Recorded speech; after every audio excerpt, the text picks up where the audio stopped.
Stations.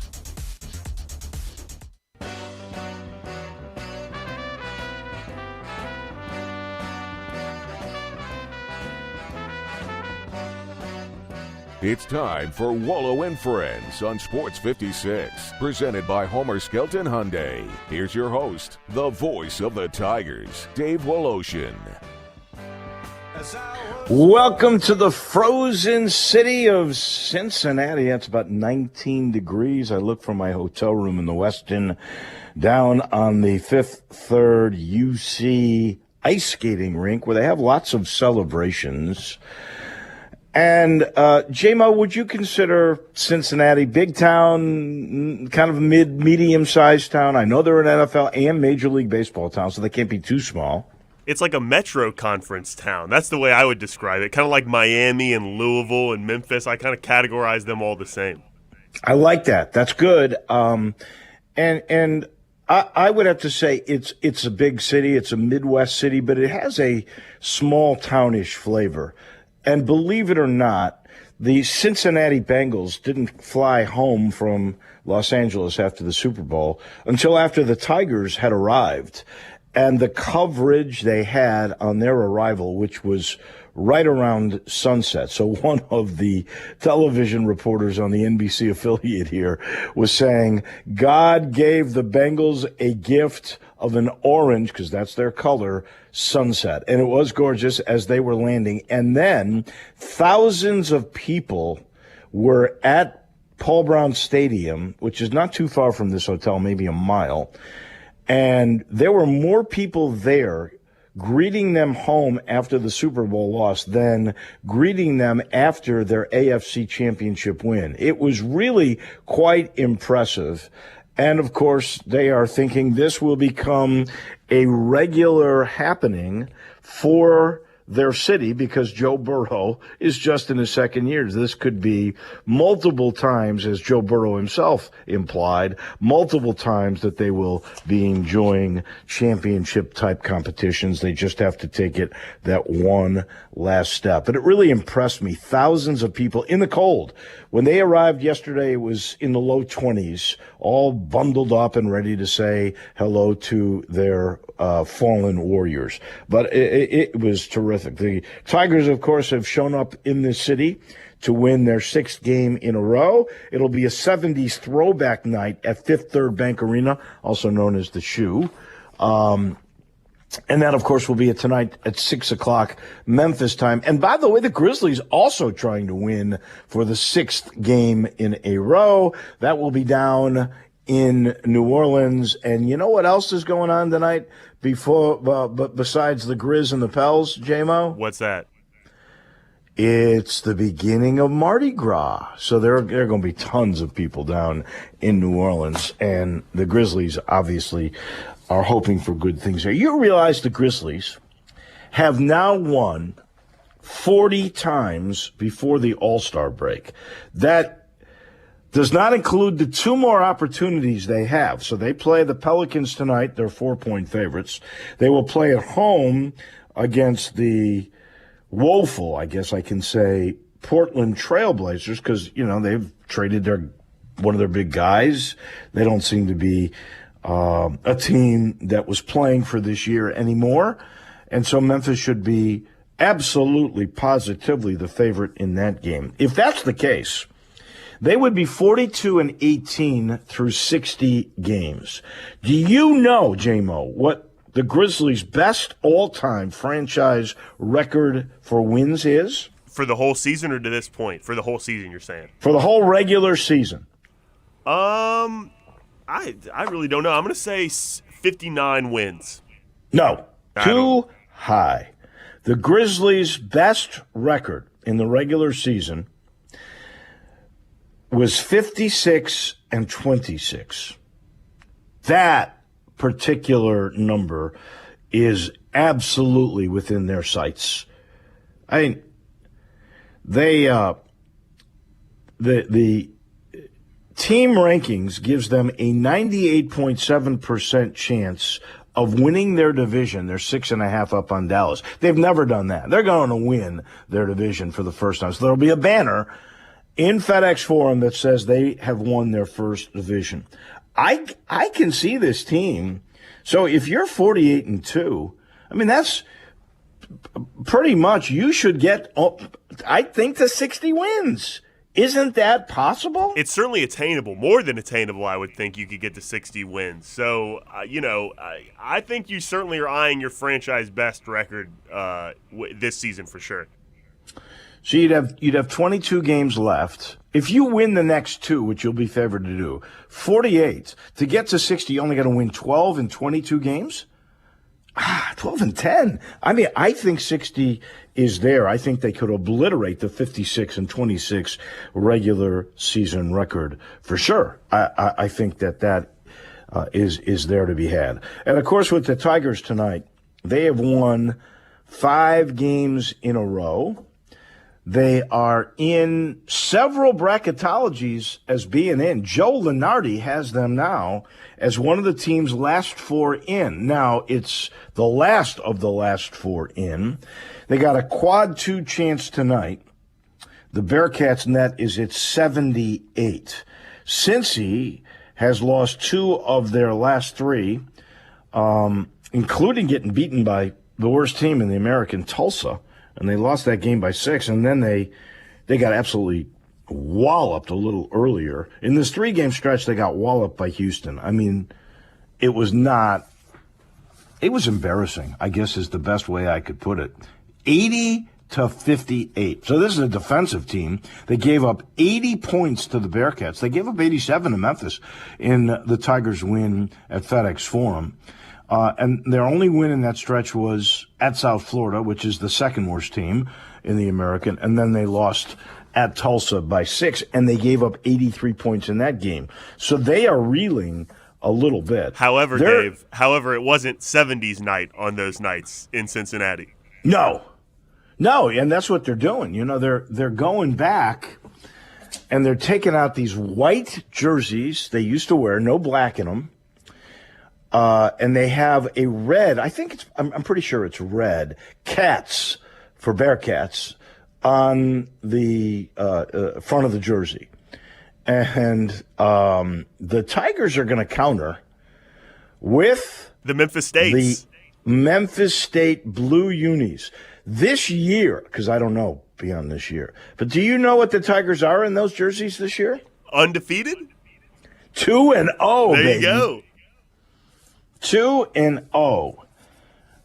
If the Tigers win this and lose at SMU, because we said they got to win 2 out of their 3, we're going to ask Mike DeCourcy about this in a little while. But do you believe that just 2 is good enough, or do you think, and maybe if they lost tonight and won at SMU, 2 would be enough, because SMU has a better net than the 78 that the Bearcats have. By the way, and we mentioned this earlier, Memphis went down to 44 in the net, which is why they're flirting with last 4 in or last 4 out. Either way, they're right on that fringe. I think 2 is enough, though, don't you? You think if they win tonight and lose at SMU, they'd be 0-2 to SMU, which would mean SMU gets the nod over them in most people's eyes when it comes to tournament bids like per conference. But I noticed in Lunardi, I think it was Lunardi, he's got 3 AAC teams in the tournament right now. Is the AAC, in your mind, and this is Michael DeCourcy question too, is the AAC worthy of 3 bids? Well, maybe so. You see, like conferences like the WCC with some fringe teams that are really just beating up on each other, getting 3 bids, and you would think just on the baseline of the conferences alone that the American teams would probably have more talent than some of those teams. So I don't think it's out of the realm of possibility they get 3 teams in. And you make a good point about being 0-2 against SMU, but just based on the basketball that Memphis was playing going into this road trip, I guess they were on a win streak, but two out of 3 would be excellent basketball, especially compared to what you were playing earlier in the season. Well, you finally figured out you have all your players and you figured out a rotation. And I think this starting lineup that includes Landers, Nolly, and Williams, and with Duran now starting to play like a guy who's going to be taken in the top 10 or 15 in the NCAA, in the NBA draft. I think the Tigers are on the right path here. I think they finally figured out who should start, how rotations will be, what kind of minutes you're going to get. I don't know what will occur when Emoni Bates comes back. That's the tricky thing. If Emoni Bates comes back. And ironically, Emoni Bates, J-Mo, his best game as a collegiate player was against this Cincinnati team. That was the game where he didn't turn the ball over. He had 6 assists in the game. He had 12 points and 7 rebounds. I think he may have had 1 turnover. He played in total control after he'd heard a whole bunch of criticism. And now, most fans are wondering, is it really, do you want him back? And I used to think that if Memphis was to be, as Kelvin Sampson said, a second weekend team in the NCAA tournament, that Bates didn't have to be the star, but Bates had to be a good player. I'm not sure that is the case. And in fact, if Bates does come back, and of course Penny is the guy, along with Larry Brown and Cody Topper, to figure all this out.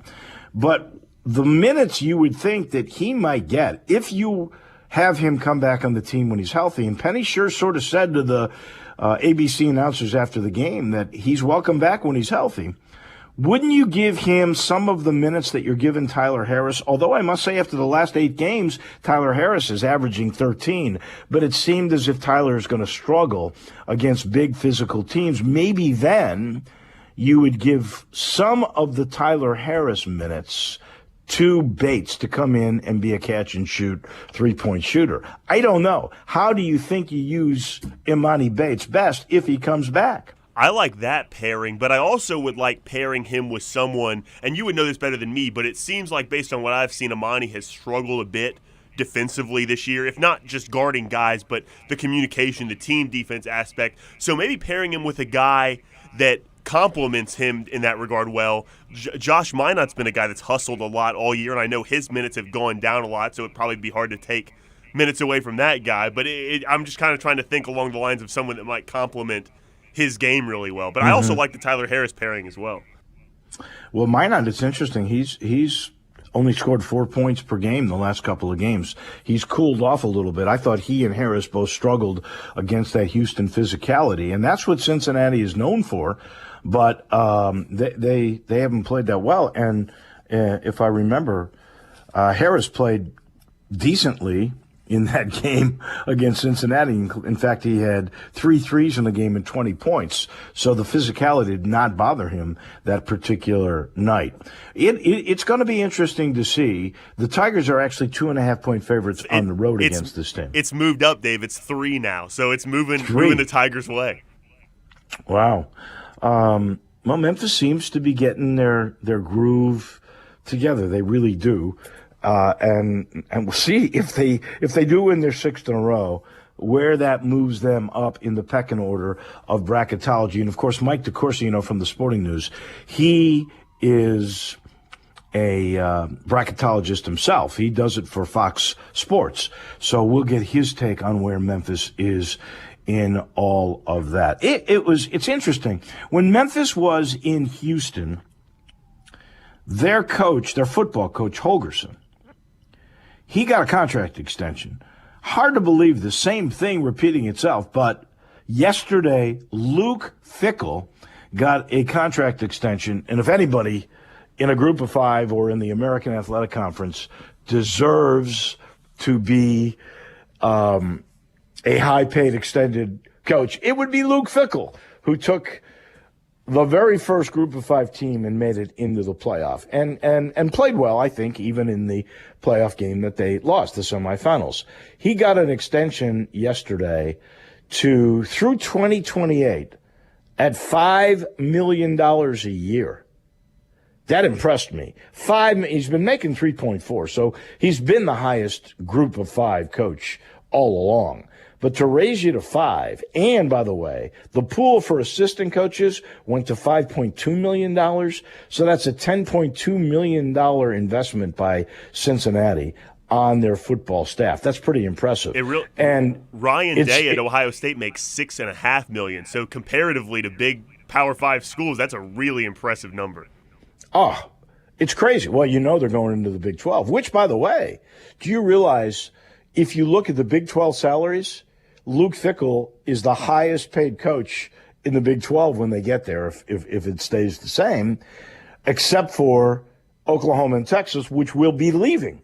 He'll become the highest paid coach in the Big 12 if this thing remains status quo. It's quite the investment, and they've got, fourth or fifth in their game notes. We're going to the Big 12. However, they say, this is interesting to me, they say that they're going to join the Big 12 no later than 2024-25, whereas in the Houston notes just a couple of days ago, they said we're in after 2023. So a little different interpretation I thought was interesting. Speaking of interpretations, did you see the letter that AAC Commissioner Mike Aresco sent out? It was an open letter to the College Football Playoff Expansion Committee as their talks, have stalled, as everybody hoping that is not in the Power 5 anyway, to see this thing expanded to 12. And really most teams, most conferences, even in the Power 5, would like to see this thing go to 12. So Mike's letter was pretty interesting. He talked about the ACC worries, because that's the only conference that really is sort of mucking this up. They're worried about health and safety issues and the uncertain and instability college football landscape, which, that's because of the NIL, and that is because of the transfer portal. Well, those things aren't going away anytime soon anyway. And he's recommending some calendar changes and possible rule changes. I'm not for the rule changes. Aresco is saying, this is for player safety and health, that maybe teams should stop the clock after, or should run the clock, after first downs like they do in the NFL. But the biggest one is after an incomplete pass, keep the clock running. I don't, I might buy first downs because the NFL does a good job with that, and you'd maybe use more of a spike in the ball to stop the clock, particularly in late game situations. He's saying run the clock, by the way, stop the clock in the last 2 minutes, like the NFL does if you run out of bounds and those kinds of things. And you would stop the clock for an incomplete pass in the final 2 minutes. But I don't know that I really like that rule. I do like some of the ideas about maybe limiting practices in the summer and the spring. And when I say summer, I'm talking about fall camp. And he's saying maybe space out the playoff games by 10 days. That's possible because we wait so long anyway till after the regular season begins to get going. So, and then when he's talking about the landscape, he's saying, guys, you're not going to change in 15 months all these. We're not going to be settled in on NIL and transfer portal rules anyway. That's going to take a lot more debate and figuring out and voting and things of that nature. So it's no accepted reason to stall the expansion of the playoffs. And then he goes to the format. So there's the 5-1 format, which means every Power 5 conference gets an automatic champion bid, and then the top-ranked G5 school. He wants to embrace, and I don't know if he'll win this one, the 6-6 model, which is the top 6 conference champions, regardless of what league they're in, gets a automatic bid, and then the next 6 at large would go to the next 6 best teams. He says the American embraces that the spot should be earned, not being given by privilege. And the last thing he said, which makes a lot of sense to me, because I do think we're pretty ingrained with this now. I don't know how you could change it, but I think it does need to be changed because it puts you on unequal footing. And really that's the way they want it. But he says there needs to be an end to the branding of Power 5 and Group of 5. We like to have systems where we can specifically figure out who is who. And so I don't know that we'll end that, but that is food for thought, because if you think Power Five, you automatically think better than anything the Group of Five can offer. And if you look at the money distribution, my goodness, we know that is the truth. Just some food for thought from the commissioner trying to make his case for his league. We are now officially underway on this one. I'm sitting in the Family Leisure Studios in the East, or Mid-East, I guess I could say, here in Cincinnati. And here's something new from Family Leisure. Their business is going crazy. They, like a lot of other businesses, need people in a lot of different positions. If you're interested in working for a great company that makes you feel like family, you need to get a hold of the great folks at Family Leisure. Your career path could change. You can make more money and feel fulfilled if you talk to the good folks at Family Leisure. And this portion of the show is brought to you by Ken Garland. Ken Garland Custom Home Builders. Ken knows if you're building or renovating, and he does renovation with innovation. He takes all the modern amenities, makes your old home sort of a modern palace. I guess that's the way I like to put it.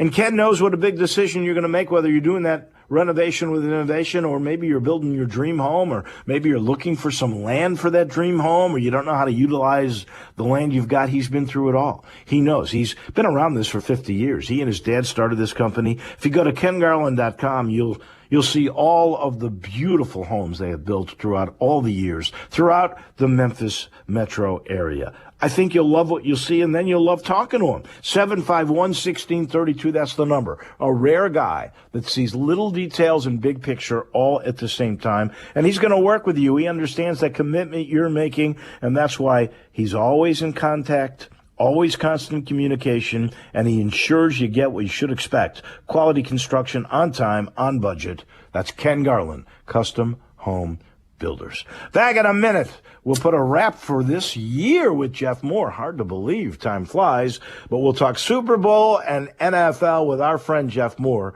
right after this. Sports 56 Happy Hour with Johnny Radio, presented by Tito's Vodka, from 11 to 1 every weekday on Sports 56 and 98.5 FM. It's a new year. That means it's time for a floor model sale at Family Leisure. You can help Family Leisure make room for all the new 2022 products that are coming in. All floor models are priced to move right now. If it's on the floor, it's on sale. But you better hurry to get these special savings, because once these floor models are gone, folks, they're gone. We're talking theater seating, massage chairs, arcades, foosball and hockey tables, all on sale. Shuffleboard tables, pool tables, they're on sale too. Plus, there's so much more on sale, and you can get New Year's deals on spas and swimming pools as well. Family Leisure needs the room for new inventory. So what's here has got to go. You can help them. The floor model sale is happening now at Family Leisure, Whitten Road at I-40, where family and fun come together. Happy New Year from our good friends at Family Leisure. Nestled in the heart of East Memphis, located corner of Park and Cherry, is a beautiful residential neighborhood. I'm here at Town Village Audubon Park interviewing a new resident, Carolyn. Share with us why you chose Town Village. Well, if your parents or special friends need to make that big move, let me share with you my experience. It was tough for me to leave home, but then I discovered Town Village. I would like to highly recommend Town Village to you and your loved ones. After looking at all the amenities and meeting all the people and staff, I was hooked. From restaurant, bistro, 3 meals per day, housekeeping, transportation, security, health care, physical therapy, exercise room, and even a heated pool and spa. Come see us and make your new home at Town Village. Visit us and call Daniel at Town Village Audubon Park at 901-374-7342. There's no place like home, Town Village. Folks are falling head over heels for these wheels and deals. Colin Johnston here from DeSoto Auto Sales, and it's the season of love. I'm on a mission to help you meet your match. So if you've fallen out of love with your old ride or other dealers have left you brokenhearted, we've got a solution for every situation. Low monthly payments? No problem. Low down payments? You could drive for just a couple bucks down. Trade-ins? We're paying way more than it's worth. And you could even lower your monthly payment in the process. My For the People credit approval process hooks you up with the banks and lenders who want to approve you. It's time to fall in love, Memphis, when you drive a nicer, newer car for less. I'm Colin Johnston, and I'm your dealer. For the People. See all the wheels and deals at DeSotoAutosales.com. That's DeSotoAutosales.com. Credit requires bank approval. Negative equity may be refinanced. Vehicle purchase price determines actual trade allowance. For example, 2014 Ford Fusion 0 down, $264 per month payment at 5.5 APR for 72 months. Offer absolutely ends February 28th, 2022. If you want to make money in sales, Flynn Broadcasting wants you. If you can sell, Flynn Broadcasting has a great career waiting for you. If you can sell, we have great benefits, salary, commission, sales leads, and a great place to work. If you can sell, let us know today. Send your resume to jobs@flynn.com. Can everyone sell? No. But if you can, Flynn Broadcasting wants you. Apply today at jobs@flynn.com. Start your great career today at jobs@flynn.com. Flynn Broadcasting wants you.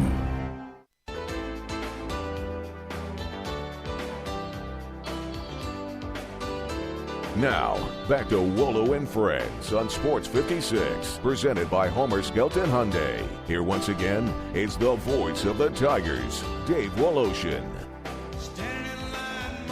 Welcome back in Cincinnati. You heard the announcer man. We are brought to you by Homer Skelton Hyundai in Olive Branch, where they are getting more and more cars every day. But here's the key. If you buy a new car from Homer, Chris True will tell you, you will never pay more than sticker price. Not all auto dealerships are living up to that. They're taking advantage of the time that will never happen at Homer Skelton Hyundai, and easy to get to right there at the corner of Craft Road, the first exit in Mississippi and Highway 78. That's Lamar and Memphis. Go see what I'm talking about. Go see how they set the standard for the way car business should be done at Homer Skelton. And this portion of the show is brought to you by the Eflin Insurance Group. Matt Eflin is actually on this trip. He's a big Tiger fan. And he wanted me to remind everybody that he has a unique way of making sure you and your family or your business are protected. He gets to know you. He sits down, he does this consultation with you, and then with your budget in mind, he figures out exactly which way to go to protect your family for home insurance, auto insurance, life insurance, or if you're a small to mid-sized business, whatever that commercial product is, he'll take care of you. All you got to do is give him a call so he can start the consultation. 901-386-GER. That's 4777. I tell you, he loves the Tigers. 901-386-4777. Get protected the right way with the Eflin Insurance Group. It is hard to believe, but this football season is over. The champions are the L.A. Rams. You know who used to play for the L.A. Rams? That would be our own Jeff Moore. Congratulations on your team winning the Super Bowl, Jeff. Oh, isn't that great? I'm excited about it. It's a long time coming. I didn't realize it was 1999 since the last time we had won, and I just mad kudos to that coaching staff and those guys on that team. They earned it. For sure. They did earn it because they looked like they were going to dominate early. Kudos to the Bengals for making a heck of a game of it all. And then they had that just incredible drive, 15 plays at the end of the game. And the guy that I thought it should have been the MVP of the league was the MVP of this game. Cooper Kupp makes the great catch off the pass from Matthew Stafford, and they win it at the very end. I mean, it was a terrific ball game. It really was. I was so impressed with David with Cincinnati's run defense. I don't recall them just being as stout as they were in that game, and I frankly got a little bit impatient with Coach for him continuing to try to run when they weren't giving anything up in the running game. But they were able to adjust. Hated to see OBJ go down, but he was fantastic for the time that he was out there. It was a great game. I thoroughly enjoyed it. I'm glad you're bringing up OBJ because I thought his loss really was instrumental in stymieing Stafford in the pass game because time. And I know Jefferson was the guy that was there to replace him. He was struggling a little bit. So they had to be very, very creative. Yeah, they did. And Coach McVay was prepared. They just had to do what they had to do, next man up. But the defense, that defensive line was the key at the end. And Aaron Donald was just not going to be denied, man. It was awesome. It was awesome, the play that he made at the end. The last Aaron two Donald plays, was terrific. Yeah, I was just going to say he made several plays that really iced it for the Rams, and that we thought was going to be one of the keys going in. If you'll recall, Cincinnati gave up 9 sacks to Tennessee, and they got sacked 7 times in this game. And I really thought Burrow did a pretty good job of getting rid of the ball as quickly as he could. I just think it was the defensive line of the Rams that outplayed the offensive line of the Bengals. Ultimately, but the other matchup we were looking forward to was Ramsey on Jamar Chase, and Jamar Chase makes this incredible one-handed catch. I mean, man, it was just an epic Super Bowl. I mean, it was great. The touchdown that they got on the offensive pass interference that the referees didn't see. It was something. Well, and that was on Ramsey, and you can't review that. We found out later, but that was a major miss by that crew. I thought it got evened up at the end when they had on Eli Apple, who's gotten a lot of heat, by the way, on Twitter because he's a big Twitter troll, sort of getting a little bit of a payback from a lot of players around the league, which was surprising. But he got called for a hold on Kupp that I don't think was a hold. So I thought those things sort of evened out. What about you? The whole, I think, whenever you impede, whenever a defensive guy grabs you, I mean, it slows you up. I mean, if you're a receiver trying to come out of a cut or trying to adjust to make a catch, and sometimes they do it unintentionally, just a matter of the contact, but that appeared to be something he was trying to do. And, a lot of referees would let that go, and this one apparently did, but I thought it was interference myself. Okay. And so this Rams team could be good for a while. I'm in Cincinnati. They're heartbroken here, but you wouldn't believe the support. And with Joe Burrow at your helm, you got a couple of more years, and I'm only saying a couple because that's usually what a running back lasts in the National Football League, and a good defensive line. I think the Bengals, like the Chiefs, are going to be in the picture for the next 4 or 5 years. And they're in a tough division that, fortunately for them, was a little bit down this year. Pittsburgh's got to figure out their quarterback issues. Lamar Jackson was hurt for Baltimore. And, of course, Cleveland is still trying to figure themselves out. So they've got an opportunity. But, the mistake that the reality that a lot of players that get to the Super Bowl early ultimately realize is that, it's so tough to get to that place. You have to have so many things that go well. Injuries, there's so many things that can disrupt your being able to return to that game, and why it's so important to try to win it when you can. I think Cincinnati will be a force, but we'll just have to see. Well, if history says anything, losers of Super Bowls don't usually get back. The only guys that have done that, guess who? Tom Brady and the New England Patriots. Aaron Rodgers, Jeff, was the MVP. Should he have been, and will he be back in Green Bay next year?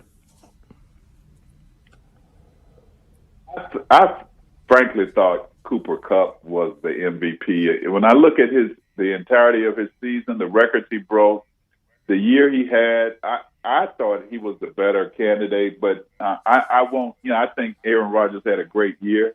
And we'll have to see what happened. But I liked Cooper Kupp as the most valuable player, in my opinion. I agree 100%. Mike Vrabel was Coach of the Year. I don't have a problem with that. How about you? 100% on board with that. He did an incredible coaching job, especially losing his best offensive talent, and the way that team fought all year long, I think is a credit to the coaching staff, and the fact that they weren't a heavy penalized team either. To me, that's coaching, and I think that's really the distinction that probably needs to be paid more attention to when you look at why the Cowboys, with all the talent that they have, keep struggling every year. I think it's the little thing. All right, what are your favorite one or two storylines for next year?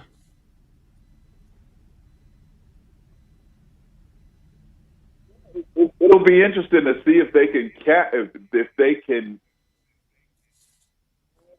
The competition can be better than it was this year, because I believe this was by far one of the most competitively played seasons that we've seen in a long time. When you look at the playoffs and the way all those games kept going into overtime, it was epic. So that's going to be important. And then just the continuous development of these quarterbacks to see who emerges. I think the AFC has the biggest young quarterbacks as compared to the NFC. But yeah, I mean, I'm looking forward to it being a great competitive year, but they've got a lot to do to top this year's performance. No question. I can't wait till the end of next August, so we do this again. Jeff, thank you so much for all that you did all year long with us, and we'll talk to you next year. Okay, buddy. Take care. Bye-bye. Thank you. That is Jeff Moore on the National Football League for about 25 years with us in this particular time slot. He's brought to you by Old Dominick. That's Memphis's hometown distillery. They're hometown partners of the Tigers. I know they'll be rooting hard tonight, and they remind you, share a sip responsibly if you're going to drink any of their spirits while watching the Tigers tonight. And go check them out downtown. You can go to 305 South Front Street. They have a great tour, the only distillery with a tour where you can learn all about their products, about their history, about how you make spirits, how you distill. You'll get the lesson from grain to glass. I love the way they do it. And then you get, after about 45 minutes, a little tasting of the portfolio of Old Dominick spirits. If you really like them, you can stick around and go to the bar. They've got mixologists ready for you. If you fancy an old-fashioned or you want to try maybe a flight of the Old Dominick products, they are there every night. Go to OldDominick.com. You can find out about tour hours, or you can find out about the bar. Real simple. Old Dominick, a part of the Memphis fabric for a long, long time. Let us take a quick time out. When we come back, we'll head to Indy and our Hall of Famer from the Sporting News on college basketball. That is Mike DeCourcy, and he is next. Be sure to follow us at Sports 56 WHBQ on Twitter, Facebook, and YouTube to watch live video of our shows. Stay up to date with station events and have chances to win prizes from Sports 56 and 98.5 FM.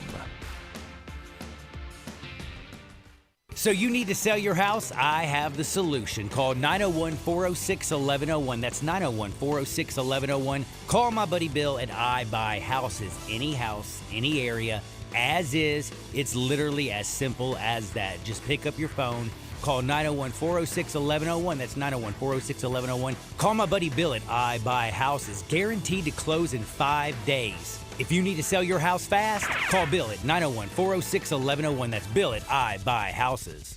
Brian Elder's Roofing Solutions. I'm Brian Elder. There are a lot of ways to ruin your roof. Probably none worse than ice and snow. Google the term ice dam, and you'll understand that standing snow and ice can destroy your home's interior. Call me, 867-0303. Damaged ceilings or interior? It's time to call Brian Elder Roofing, 867-0303. We're a platinum preferred contractor with Owens Corning, so we've been vetted and trained by the best. You've known the name for years. Call me before you call your insurance company. We won't try to sell you a new roof if you don't need one. We'll measure your roof from outer space. Call me, 867-0303 or BrianElderRoofing.com. Call 867-0303. Brian Elder's Roofing Solutions. I'm Gary York. I'm the service director at Lexus of Memphis. Our service department wants to be more than just a place where you get your oil changed. We do glass repair, windshield replacement, recalibration of your camera and sonar systems, even wheel repair, tire replacement, all the things you would expect from a luxury automotive dealer. Please check out our website. You can schedule your appointment, check out our specials, hours of operation, or if you'd like to do it in person, please reach out to one of our associates at 901-271-5199.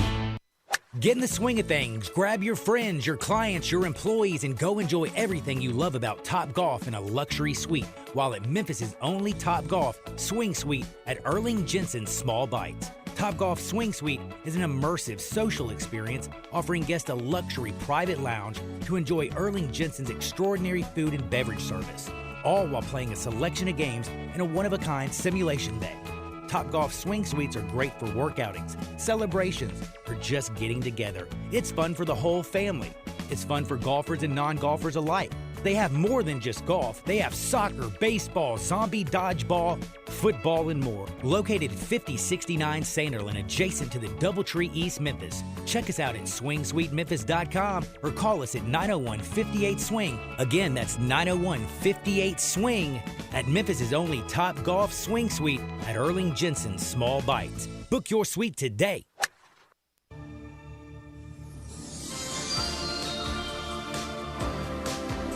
Now, back to Wolo and Friends on Sports 56, presented by Homer Skelton Hyundai. Here once again is the voice of the Tigers, Dave Woloshin. We spare no expense on this show.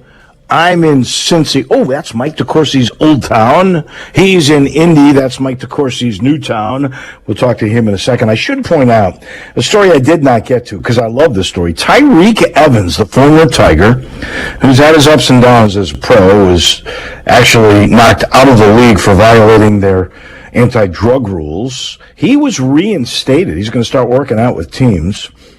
Getting to come back. This is amazing. He's 32 years old now. I just saw this video of him going one-on-one with John Wall, who's rehabbing an injury. And I got to tell you, Tyreek Evans looked terrific. And then I looked at his numbers. I did not realize the guy's played almost 600 games, 594 games, which is a pretty good sample size. In that time, he averaged 15.7 points a game, 4.8 rebounds, almost 5 rebounds a game, and over 4.5 assists, 4.6 assists. Those are good numbers. He could come on and help a team that's trying to get into the playoffs as an acquisition post-deadline. Wow. That is something, and I wish Tyreek Evans, who really was a great kid when he was in Memphis, I wish him the very, very best. Mike DeCourcy from the Sporting News, our Hall of Famer, joins us now. Mike, we talked a little bit. The Tigers, you said, all they had to do was go win in Houston. They've won in Houston. They're in the last 4 out in Lenardi, but are they in DeCourcy? No, they won't be in yet, but they're getting closer, much closer. And I think that the way things are trending, if they continue to play as they have, I think they'll make it. But obviously, that's a challenge, and you have to continue to do that. But they've answered those challenges. Now they have to play at Cincinnati, as you said. That there are just some enormous games on the college basketball schedule tonight, and for the Tigers, that's theirs. They have a real opportunity there. The Bearcats played them very well the first time around. And look, this is not the kind of game that everybody's going to stand up and say, "Okay, that's it. Now it's done." The Bearcats aren't having that kind of season, but they're doing what they needed to do. They needed to beat Tulane, as we talked about a week ago. They did that. They went to Houston. They had to win. They did. And now you get the next two, and at that point you're in, and you're having to play your way out. So I think that these next two games are extremely important for the Tigers. I would have to think the one in Dallas actually is more important than this one. Although the Tigers are favored in this, I do not think they'll be favored in Dallas on Sunday. But SMU is vying for that same spot Memphis is, and they both have similar nets. And they've already won one game, and they won in Memphis. Lenardi actually has 3 American teams in his bracketology. I don't think you do. Do you have 2? Do you have SMU in? I don't. I think that some of that is methodology. I think that SMU technically is leading now. Is that correct? Are they technically in first place? Yes, they are. Yeah, they both are 9-2, and they beat Houston. And I don't think they're going to beat them again when they play, but they did get them. I do my bracket differently. I don't sit here and pretend like that. If leagues were to choose their champion by the regular season, then I would say, okay, then who's ever in first place should be the team that's in. But if I have a team that's clearly in, like Houston, and teams that aren't likely to be in, like currently SMU, I'm not going to pretend that they're going to win a championship because they have to play a 3-game tournament. So their standing in the league is immaterial. So I think it makes it somewhat easier to do the bracket, and at the same time, I think it's a little bit less. Maybe it's a little bit more when you get to March. Maybe it's sort of what it's like because you get those bid stealers. But I just don't feel like SMU at this point is the team that one would expect to win the American Conference tournament, and so I don't do that with my bracket. So he's going to have multiple teams from leagues in certain circumstances that I would not. In your objective mind, and Mike is as objective as they get, is the American 1-bid league, 2-bid, 3-bid? Well, I think that's up to I at this point, Houston's not going to fall out. I mean, they could lose every game for the rest of the year probably and still make it. They would probably be in the first 4 or something if they did that, but they'll still make it. So it's really up to the Tigers to an extent, and to a lesser extent SMU. SMU has a chance, but I just don't see their at-large case strengthening that much. If they took out the Tigers, it would help them, but I just don't. I suppose if they took out the Tigers, won all the rest of their games, and played in the final and lost, they'd probably make it into the first 4. But there's just not a whole lot there. So I think it's really up to Memphis to decide whether it's a 2-bid league. And I believe in the team playing the way they're playing now. It's just kind of what we've waited for. And some of it is availability, and some of it is the cohesion that's been built in the team. It's clear that they're pulling much more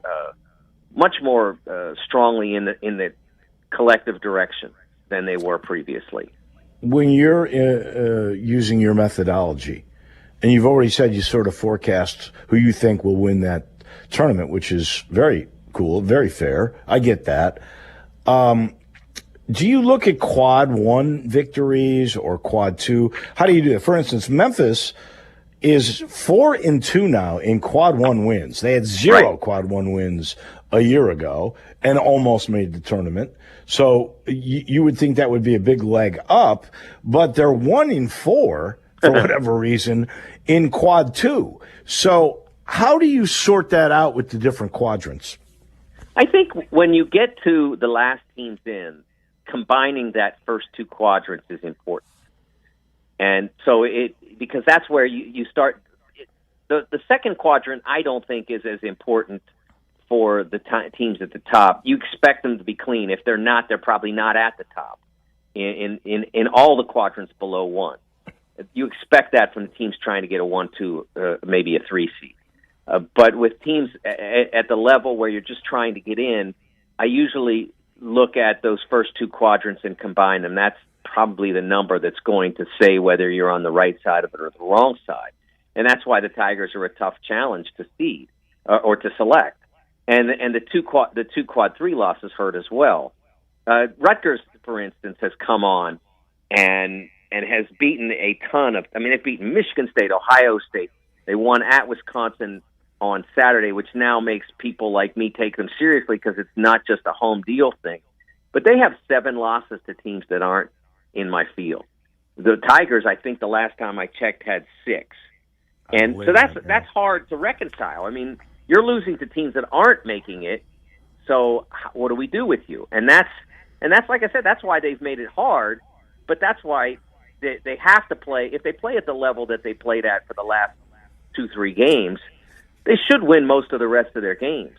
I mean, SMU will be very hard. At Cincinnati will be very hard. But if they play at the level and then play through the tough stretches at the end, if they answer both the performance and the achievement, which is where they are now, they can't leave anything uncovered because of the damage they did to their case in November, December, and early January. What a spectacular year this one, I think, is going to be, based on, like this past week, Purdue wins big, then loses. Duke wins big, then loses to a Virginia team. Virginia Tech wins last night over that same Virginia team. There's, with the exception of Gonzaga now, probably they're going to run through, although the West Coast Conference isn't chopped liver. But I mean, there's nobody you could point a finger and say, this team, they're going to just run the table. Yeah, I think that the reason for that is, sometimes when you have circumstances like this, people say there's no great teams, and I don't know if that's necessarily true. I just don't think there are any complete teams. Every team out there that you can throw me, I can pick a huge hole in. Not just a little, they could be better at, but they're totally missing this X, whatever it might be. That's what makes it interesting. Who plays the best around their weaknesses? And we're not talking about teams that are lacking a small thing. We're talking about teams that lack what might be, in an ordinary year, a fundamental ingredient to win 6 games in the NCAA tournament. That point guard is a huge gap for almost every team in this field. Point guard play this year is way below what it ordinarily would be. And so usually you have to have just an absolute stud at that position. 5-star guy coming into college, first-round pick going out. One of those two, preferably both. Very few teams have that. Even, like, the best. I mean, Gonzaga, Andrew Nembhard, who wouldn't want him as their college point guard? Well, maybe a team that's trying to win it, because that's not the player that usually does. There's a rule I call the Jimmy Black exception, okay? And I came up with this years after the 1982 NCAA championship when Carolina had Michael Jordan, Sam Perkins, and James Worthy. Here comes the Jimmy Black exception. You got those guys. Okay to have a guy like Jimmy Black who just gets the ball where it needs to go and defends his guy and doesn't make that many shots and doesn't go by people, and because they got the other guys. Well, does somebody out there have those other guys to get past the fact that they don't have, let's say, a Davion Mitchell at point guard, or a Raymond Felton at point guard, or a Ty Lawson? That's the interesting question. So, all right, Gonzaga's got that weakness. What's the Auburn weakness?